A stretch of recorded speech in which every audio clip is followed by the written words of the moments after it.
Right, well, I got it apart. Let's see if I can answer some questions and then get it back together. Two of the main questions that stick in my head are there any fuses on the boards? I haven't seen any. I mean, there's that board, doesn't appear to have any fuses. That one, again, does not appear to have any fuses. And on the big board with the inverter and the power control, again, no obviously big fuses.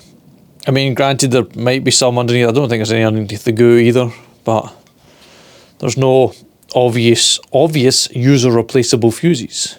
You know, in some of the other power supplies, we've seen a like big blade fuse and a solder on fuse, but there's nothing obviously fuse looking in here. Nice relays though, some very nice relays. Yeah, okay. Other question was what size are the cells and what kind are they? Right, as for kind, I don't know. And somebody said get a knife and peel back the blue on the outer cover of the battery. I don't think I am that brave as to get any sort of bladed device and stab it into a lithium battery cell, so we're not doing that, and I don't see any edges to peel it back from, so we're just gonna have to have no idea what kind of batteries they are. As for size, I can only give you estimates because I don't have anything either A, non-conductive enough to poke against the two terminal batteries. A set of calipers is just going to make bad sparks and the big fire, and we don't want that. So we're just going to get a tape measure out and just guesstimate. So roughly guessing that the batteries are offset the same amount either side. I'm looking at like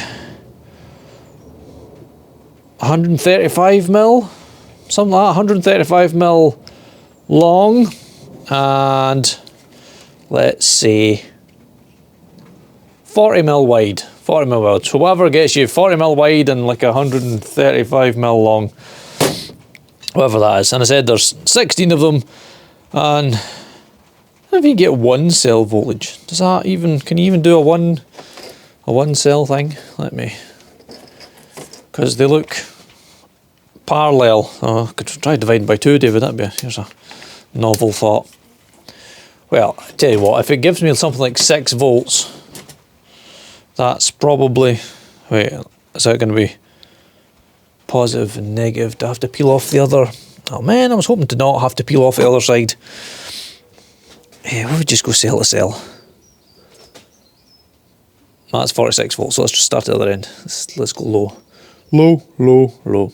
So 6.56, and then divide that by 2 is 3.28, something like that. Somebody do the maths and then put them in the comments and do it on screen. But that's going to be, the 6 is going to be those two divided by 2, and that'll be a cell voltage. I mean, it doesn't matter about the size of the cell, they're all pretty much the same voltage. Oh, there's a lot of screws. Right, I'm going to put this back together and then we're going to see if it works. I'll bring you back once it's assembled, and I'm either making a sad face or a happy face. Yeah, we'll see. Right, be right back. Okay, I have reassembled it to the stage of it being operational. As we can see there, the battery's still at 53%. It has turned on. And I'm not making the mistake that I did last time of not filming as I break things. Because last time I plugged things in, nobody was watching. There was lots of sparks and electricity flying off. But hopefully not this time. Obviously I've still got the outer covers to put on and a few blobs of glue to set a few things down. But I've got the halogen heater over there. It's got the controls on top of it. You can do 400 and then another 400 and then another 400, so that's 4, 8, 9, 10, 11, 1200 watts of possible output. So we're going to turn it up a little bit at a time and see what the unit does. And I've got the DJI thermal imager camera thing, the V20 Pro, that'll be so I'm going to thermal image over the board at full power, and we'll see what that thermally looks like.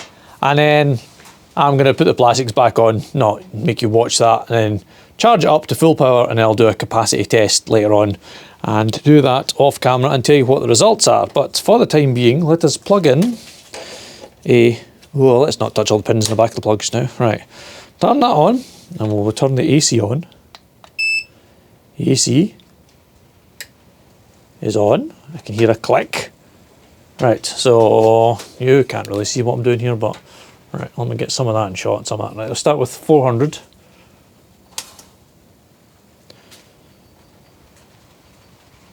Wait, does help if I put the first power level on. No? Still nothing? Has this got one of those switches in the bottom of it? Oh, for the love of God, it does. It's fucking sodden. I need a level base. Level base. Level base without ruining my screw piles here. I have to scooch up the bed a bit. Is that level base this time? No. Right. How do we... I need to jam something under there. How about a roll of solder? Okay, we're now leaning on the switch. 400 watts. 400. There we go. Output on the unit is showing 380. I don't know how well you can see that. 380 watts. Right. And there's an estimated runtime of 68 minutes. That's not 628, that's 68, as in an hour and a bit. Right, let's go for 800 watts. There we go, 760-ish watts. Running time now of 32 minutes. And let's go with the full 1200. Let's see what this outputs. There we go, 1150. We've got 22 minutes of runtime remaining. Let us fire up our thermal friend here. None of the fans have kicked in yet, which is nice. That one. Dun dun dun dun dun dun. Done. And video. And record. And we want to change the thing to overlay. Right, some of that's my reflection. Some of that is reflection of the heater. Where's distance? That might be too close.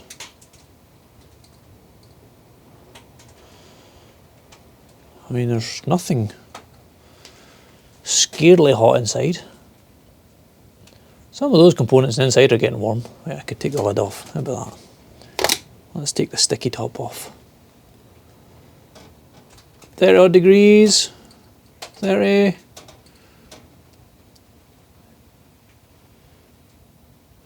I mean, none of that's terrifying. I think that's just a reflection of my person. And on the other side here. Actually, let's just switch to plain old thermal imaging. Right. What looks hot now? Right, that's definitely got a lot of warmth about it. Anything on here? Some of the circuitry is a little warm. A little bit. That's a hot glue gun. There you go. That's the heat off the glue gun. In here. Getting warm, but not ridiculously so. Nope. Okay, well, that's good. I did plug the fans in, didn't I? Yes, the fans are plugged in. Cells, can't even see a barely moving temperature in the cells. Oh, one of them's a bit hot. What is that? One of the chips on this next to, I can use, and well, not that you can really see, but where the two big capacitors are, the small board on the side of it, one of those chips is running, that's 60 plus degrees. That's pretty spicy. I wonder if it is something for load sensing. But yeah, that appears to be the hottest bit on there. Let me kind of do a mix for you. Not a mix, the other one. That one. On there. That hot chip there. Yeah. Where is... This, let me just use the picture.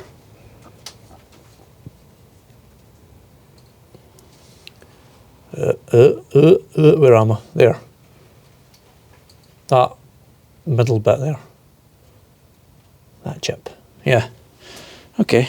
And that's really hot. Yeah.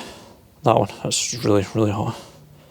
Fans still haven't kicked in. I wonder what temperature the fans kick in at. Hey, you know what? I'm here. We'll just sit here and do this until the fans turn on. I can see my plug is getting slightly warm. Not warm enough to touch, and that just bit. This is just a reflection. But the plug is definitely experiencing heat. You can see heat bleed through from the back, from whatever is in there. Still, let's say that's not hot.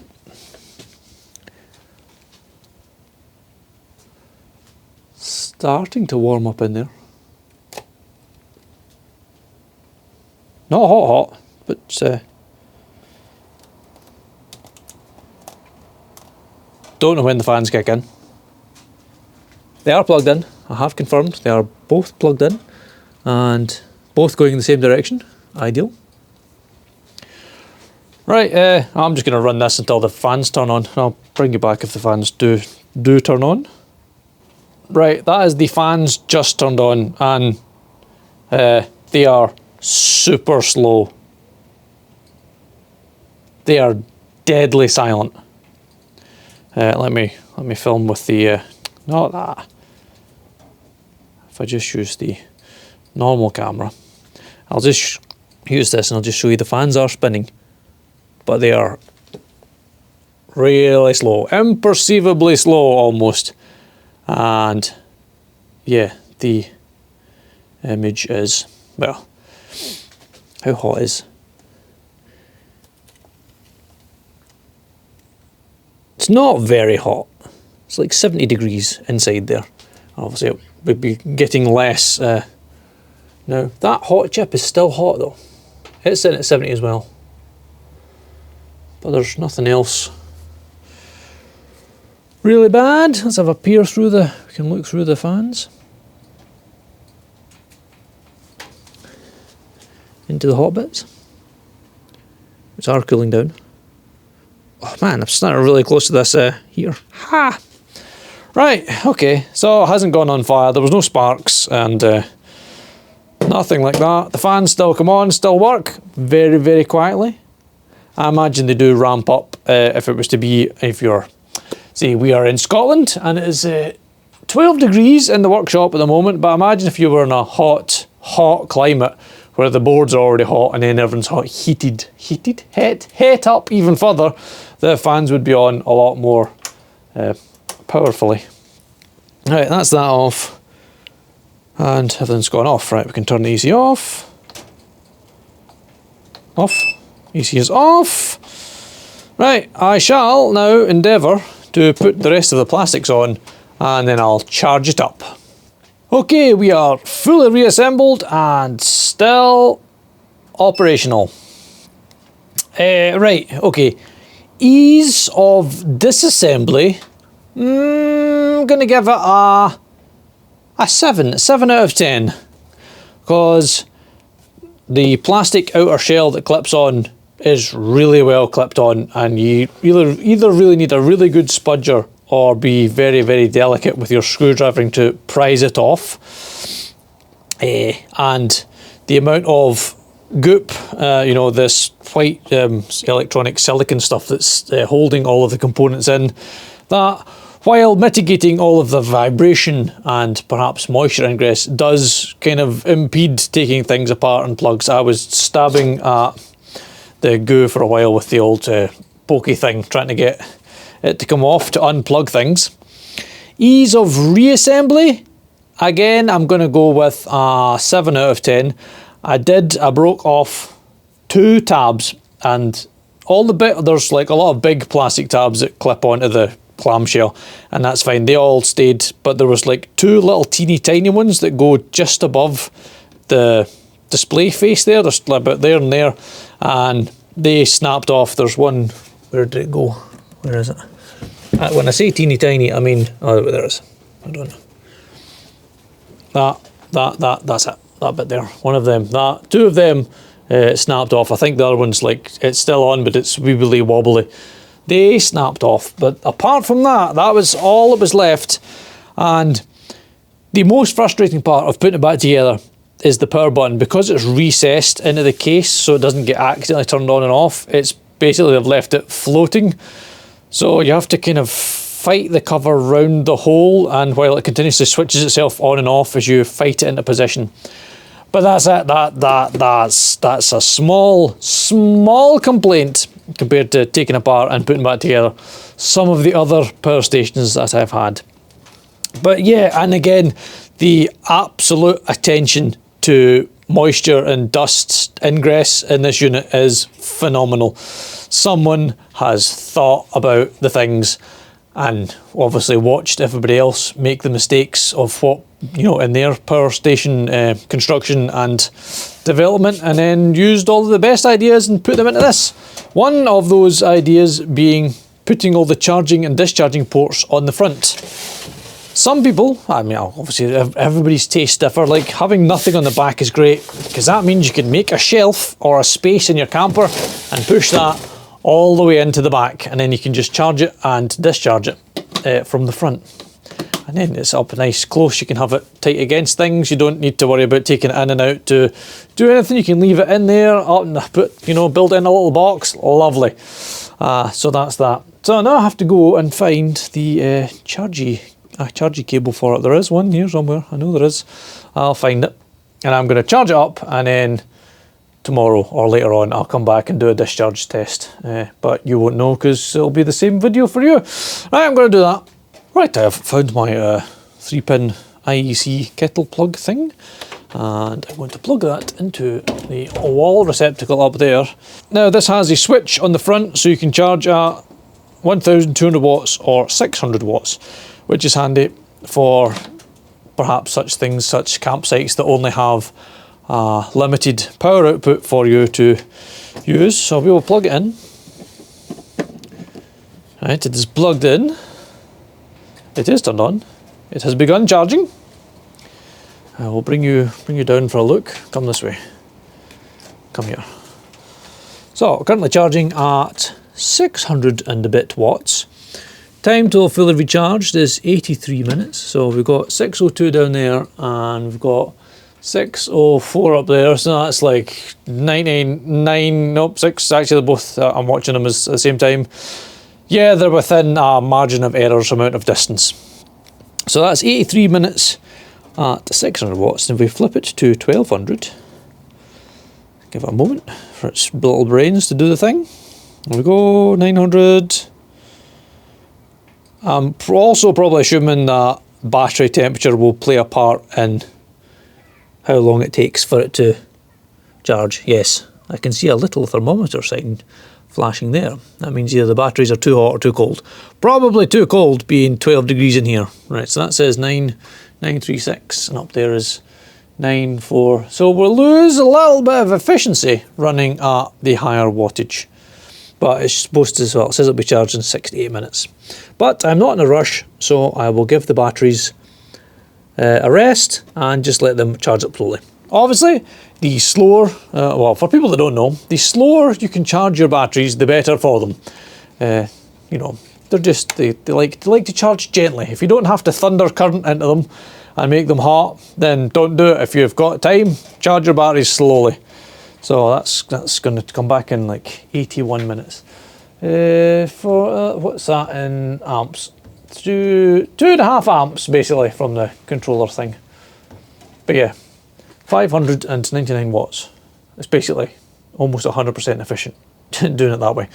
Right, I'm going to leave that to charge, and I will come back and we will do some load. Well, I'm going to do a capacity test. I'm not going to film a capacity test because that's dull. But yeah, I'll bring you back. According to the spec sheet, the DJI Power 1000 should have 1024 watt hours. So that's it. Run, turned itself off, and now the power meter here, it saves the last amount of consumed power in itself. So we will now plug it into the wall up here. Let me see if I can do this like one-handed. Nope, can't. Right. So that plugs on. So that is 815 watt hours, or 0.8 kilowatt hours, which is, what did I say, 1024, so it's 200 watt hours less. Granted, their watt hour calculation is going to be in ideal, you know, scenario situations where the batteries are the right temperature and everything's the right thing, but it's pretty close to the claimed output. I don't know what we could try to make I mean, I could try again in the summer, but hey, let's just say it's pretty close, and it's yeah, it is what it is. The other question somebody asked was about these special SDC output ports for charging your drones and other things, because they're like the XT connectors, but with 4 presumably data pins in the middle of them. And they asked if it's just simply a different resistance on the pins, or if it actually transmits data. We're going to have to look at that in another video, because this one's gone on long enough. But the only power supply I have to fit them is the 12 volt car charger that plugs into them. So we'll have to have a look at it and see if it outputs data on those pins, or if it's just a resistive output to tell it what is plugged in. But that'll do us for today. We've seen its insides, we've put it back together, we've seen it running, we've seen how hot it gets, we've tested its capacity, and that's about all for that. Any other questions, comments, anything like that, leave them down below, and we'll try my very best to answer them. And as always, thanks for watching.